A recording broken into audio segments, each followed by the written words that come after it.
hindi dinemonstrate. Marami ding ibig sabihin o pinagsasabitan sa liig. Diba? Pinaglalagyan. Pero yung icing, kitang-kita natin kung ano yung foul doon.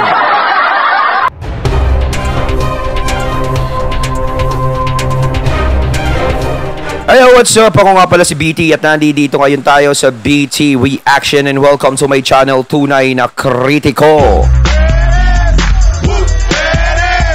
Ayan, at meron tayong panonooring video ngayon. Ito po ay nagbula kay Balita Hub TV. Sa mga hindi pa po nakakabisita sa channel ni Balita Hub TV, bisita na po kayo mga katunay. At kung hindi pa kayo nakakapag-subscribe, subscribe na din po kayo mga katunay kay Balita Hub TV. At syempre, huwag nyo rin po sana kalimutan na mag-subscribe dito sa channel ko sa Tunay na Kritiko. Sa mga hindi pa nakakapag-subscribe, and click the notification bell para maging updated po kayo sa mga reaction videos na aking ilalabas. At huwag na natin pagtagalin at sabay-sabay na nating panoorin ang laman ng video na hatid sa ating Balita Hub TV at bibigyan natin ng reaksyon. Pasok!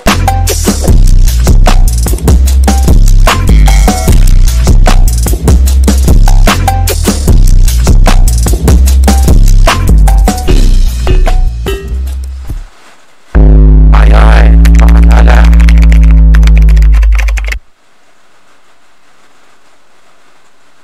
Alright, what's up sa inyo mga kababayan? So ito pong pag-uusap. Ayon, bago natin simulan ng video ito, nais ko nga pala magbigay ng credits dito sa boses na madidinig natin at bibigyan natin ng reaksyon.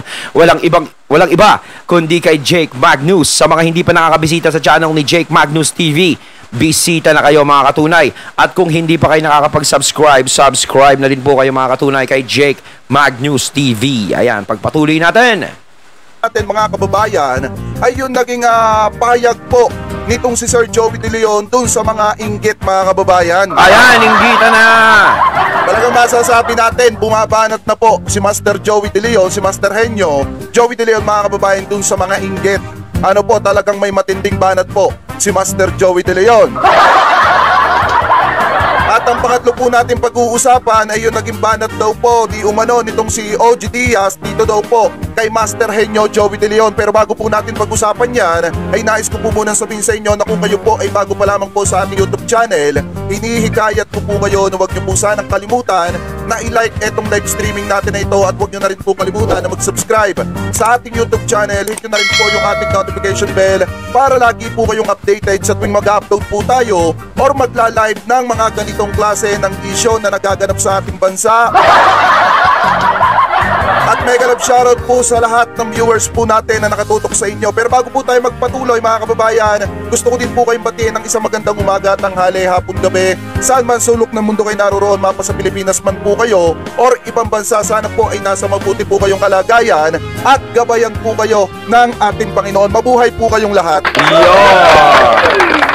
Alright. Welcome back, Jake Magnus. Welcome back. Inunahan ko na kayo, ha? Inunahan ko na kayo. Alright, mega love shoutout po na napakasarap sa inyong lahat. Mabuhay po kayo. Ngayon mga kababayan, ito daw si OG Diaz. Meron daw pong patutsyada dito daw po kaya Master Henyo Joey De Leon. Sabi daw po dito mga kababayan, ano po, ito po sabi sa Kamicom PH, yan po yung source natin. Ako kung tatanungin nyo, mas mabigat yung lubid sa icing. Yan daw po yung sabi nitong si OG Diaz.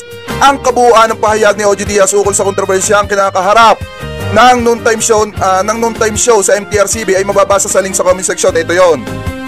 Sabi dito mga kababayan, OG Diaz sa issue ng MTRCB sa mga noontime show, mas mabigat yung lubid sa icing. Yan daw po yung sabi niya. Sabi dito, nagbigay ng opinyon si OG Diaz sa umano'y naging issue ng isang muling noontime show na maaaring makarating sa MTRCB. Sabi pa dito, ang tinutukoy na issue ay ang controversial na pahayag ni Joey De Leon na may kinalaman sa lubid. Teka, yung doon sa mas mabigat ang lubid kaysa icing, parang mali ata. Kasi for correction, 'di ba? Nagsalita si Master Henyo about sa lubid, yung nilalagay sa leeg. 'Di ba? About yung sa lubid. So, nagsalita Quintas, tapos sinabi ni Sir Joey De Leon na lubid. Oh. Hindi dinemonstrate ni Sir Joey De Leon kung sa tao talaga nilalagay. 'Di ba? Di dapat nag-demonstrate siya ng ganon.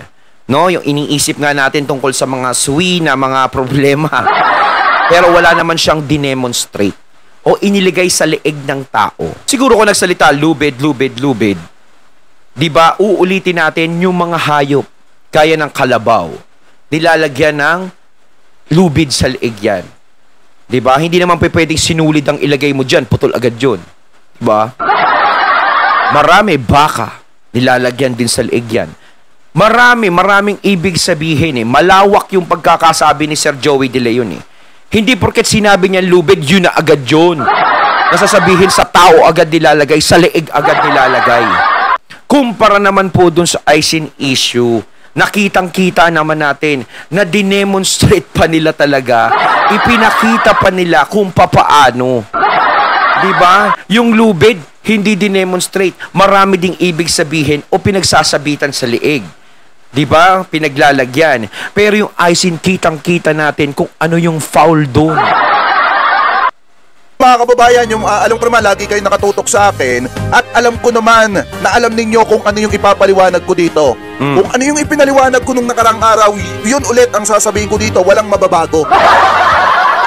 Ulitin ko po ha, yung lubid po, magiging masama lang po yan kapag sinabihan mo yung isang tao na bibigtihin mo. Gamit ang lubid. Yung lubid, magiging masama lang yan pag sinabi mo yung tao ang sumabit sa lubid. Magiging masama lang talagang pakinggan yan pag ganon. Pero mga kababayan, aminin man natin o hindi, ang katotohanan talaga dyan, yung lubid ay talagang isinasabit din talaga sa leeg ng tao, lalo na pag may ikinakasal. Alam ko naman, nasabi ko na yan sa inyo. Meron din yun ha. Tama. Sabi pa dito, basa pa tayo. Alam kong alam nyo na yon. Sabi pa dito mga kababayan, para umano kay OJ mas mabigat ang naging pahayag na ito ni Joey kumpara sa icing incident ni Vice at ni Vice sa It's Showtime. Yan po yung sabi dyan. Alam nyo ba mga kababayan na ito? Sige, comparison tayo. Ganito lang yan eh. Kaya naging mabigat yung kay Ayon at saka kay Vice mga kababayan. Is a part of sexual, alam nyo yun, yung sexual act yung ginagawa nila. Alam naman natin yung dalawang lalaki kapag ka nagtatalik, wala naman pong wala naman po kasing ari ng katulad ng sa babae yung isang lalaki. Ano po, pag nagtatalik sila, alam naman natin kung saan talaga pinapadaan yon. Mga kababayan, huwag na tayo magkunwari. Ito, real talk lang naman to eh. Alam natin kung saan inaano yon. And then dun sa act ni Vice at ni Ayon, mga kababayan, sa harap ng mga bata, kita nyo naman, ano po, walang problemang kumain ng icing. Wala naman talagang masama kumain ng icing. Pero hindi naman dapat gamit yung daliri. Ang masama lang kasi doon, yung act or yung action nitong si Vice Ganda at saka nitong si Ayon, habang kinakain nila, sinusupsop nila yung daliri nila na may icing mga kababayan sa harap mismo ng mga bata at sa segment ng pangbata. Alam niyo ang hirap na hirap namin PRCB na talagang tutukan yung mga lumalabas na hindi maganda sa national TV mga kababayan, tapos may ganyan pang mga influencer na talagang gagawa ng hindi maganda. Pwede naman silang tumikim kasi sa simpleng paraan lang, lalo na kaharap mo yung mga bata. 'Di ba? Hindi na yung ganun masyadong sexual, masyadong liberated ang pagkakatikim mo. Tama naman si Jake Magnus doon na wala namang masama doon sa pagtikim ng icing. Pero ang tanong diyan, no, bakit ganoon yung pagtikim ng icing nila? Ganun ba sila tumikim talaga? O kapag nakakakita sila ng cake, kailangan tikman ng ganun, na ganun ang magiging reaction mo? Di ba? Yung kay Master Joey De Leon mga kababayan, alam naman natin na yung lubid talaga ay sinasabit sa leeg ng tao, lalo na pagka kinakasal. At kung sa hayop naman, mas lalong alam naman natin na talagang yung lubid isinasabit po talaga yan sa leeg ng hayop, katulad ng kabayo, baka, kambing, at saka minsan aso mga kababayan, o kaya baboy. Diba? Alam na natin yan, kahit di na natin ipaliwanag yan, alam naman natin yung pagkakaiba niyan. Siguro hindi lang marunong mag-analyze si Sir OG Diaz, kaya ganun yung pag-iisip niya. Pagpatuloy pa natin, sabi pa dito, eto bagamat maraming netizen ang pumula sa naturang pahayag ng TV host, hindi umano nakakarating sa MTRCB ang formal na reklamo dito. Alam nyo mga kababayan, eto sa totoo lang, nakarating na po yan sa MTRCB. Di ba naglabas nga ng statement ng MTRCB na tututukan po nila yan at kanilang pag-aaralan kung talaga nga bang may nalabag. Sa totoo nga lang mga kababayan, hindi lang sa MTRCB umabot yan. Umabot din po yung usapin ng lubid na yan hanggang Senado, hanggang Senate mga kababayan, na kung saan nga natanong pa nga ni Senator Jinggoy kung ano yung violation dun sa lupit. Diba? Natanong pa nga ni Sir Jingle, ito ba ay violation? Alam naman natin, napanood naman natin pare-pareha siya mga kababayan. Siguro hindi lang updated si Sir OG Diaz. Ano po, sabi pa dito, may kasunod pa ba? Ito pa. May ads pa. Sa pinakabagong episode ng kanyang Showbiz Update channel, natalakay ni OG Diaz ang umano'y kontrobersyal na pagsasabi ni Joey De Leon ng salitang lubid sa EAT. Alam nyo, wala namang kontrobersyal dun kasi kaya lang naging kontrobersyal yon, gawa nga nung mga nag-comment na pro-ABS-CBN. Masyado kasi nilang binigyan ng kahulugan yan O sasabihin nila, bakit kila Vice binibigyan nyo ng kahulugan? Kasi naman, wag naman kayo magbulag-bulagan. Kitang-kita nyo naman talaga, dalawang mata nyo nasaksihan, nakademonstrate pa ng ganon. At bakit ganon yung itsura nila? Kay Sir Joey De Leon is binigyan lang talaga ng kahulugan. Sa kabila nun, maraming ibig sabihin ang pagsabit ng lubid sa leeg. Gaya na sinabi ni Sir Jake Magnus, kahit sa kasal, is sinasabit din yun sa leeg. Maraming bagay na pwedeng paggamitan o hayop tao na pwedeng paggamitan sa lubid. Hindi lang naman sa tao. Halo-halo yan. Katulad din na Maylon ngayon. Katulad nung iba na mga tumitira sa EAT, sa DBJ. Kaya lang naging controversial. Sabi pa dito, matatandaan ito ang ano yun? Sino ba writer nito?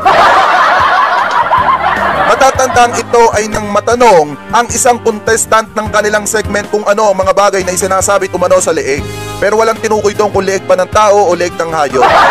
Dahil kung hayop naman kasi mga kababayan, alam naman natin yung mga bully, yung mga American bully na aso, yung mga ano pa ba? Yung mga, nakalimutan ko yung pangalan ng isang asong sinasabitan din ng gold, necklace. Kasi baka ang iba to ng mga ito, bakit yung necklace tumama sa sagot?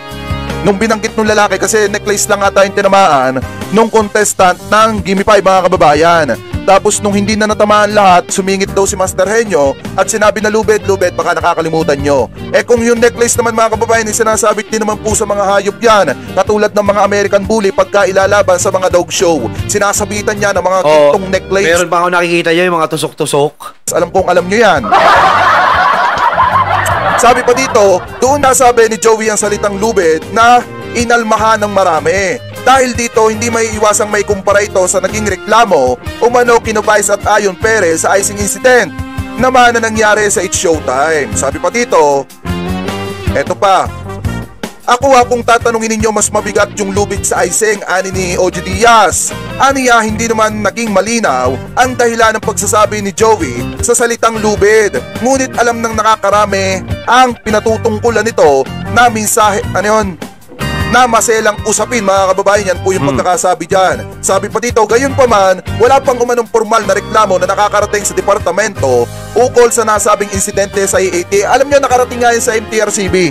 Yung usapin yan, kaya nga nag-public apology mga kababayan ng EAT production. Di ba alam naman natin, naglabas pa ng public apology at saka naglabas ng naglabas ng apology letter etong EAT mga kababayan na pumapatungkol sa MTRCB at pumapatungkol din sa publiko na kung saan mga kababayan sa lahat ng mga na-open ni Sir Joey De Leon dun sa kanyang lupit joke humihingi sila ng kapatawaran maging sa... Ayun ang maganda ro, no? Nagkaroon ng ganyan pero humihingi sila ng kapatawaran sa lahat, no? Inaamin nila, sige, nagkamali kami, no? Ayun ang maganda sa EAT. No, hindi na sila nagsasalita ng kahit na anong katwiran ipinaglalaban pa nila. No, kung tutuusin, pwede nga sabihin ni Sir Joey diyan, bakit ako magsosorry? 'Di ba? Ba't ako magsosorry?